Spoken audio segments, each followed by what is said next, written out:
सर्वांग निर्मळ चित्त जैसे गंगाजळ तुका म्हणे जाती तापदर्शन विश्रांती विठ्ठल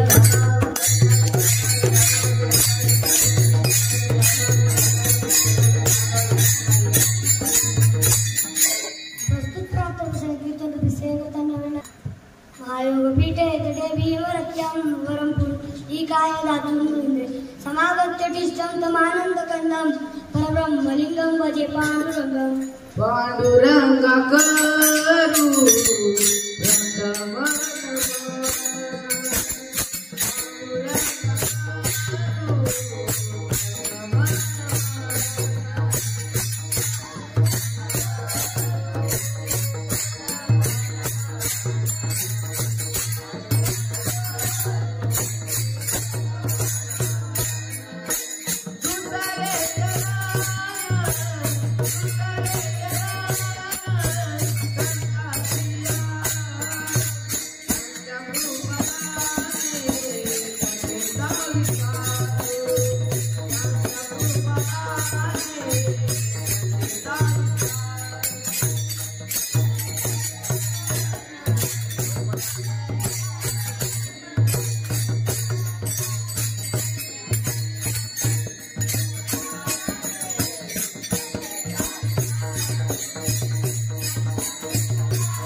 करू प्रथम नमन दुसरे चरण संतांची त्यांच्या कृपा अनेक देता विस्तारू बाबाजी सद्गुरु दास तुका ओम नमो ज्ञानेश्वर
आता अशी सुंदरचा म्हणली त्या अशी राम महाराजांची आणि अक्षर महाराज आणि मृदुंग शायर गौरव महाराज काजगुंडी या सर्वांच्या जन्मी नतमस्तक होतो आणि सेवेला सुरुवात करतो.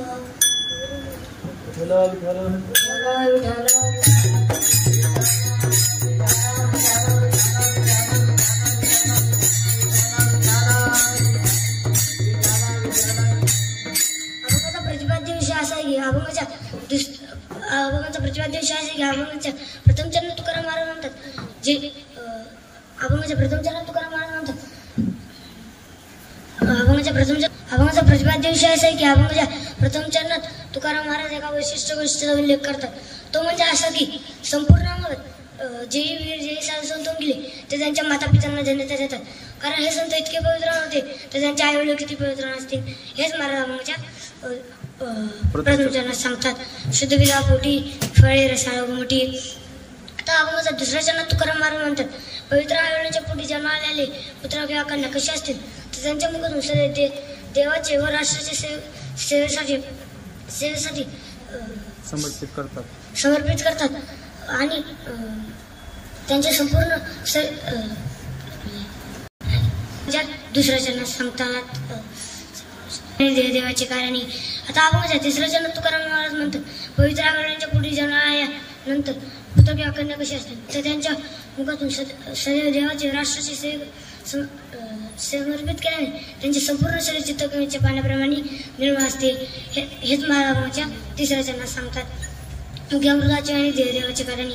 आता अभंगाच्या 14 चरणात तुकाराम महाराज म्हणतात उभ्या महापुरुषांच्या नुसतं दर्शन मात्रेच स्वीकार नाहीसे होतात. उभ्या महापुरुषांच्या नुसतं दर्शन मात्रेच स्वीकार नाहीसे होतात. तुका म्हणतात तापदर्शन विश्रांती.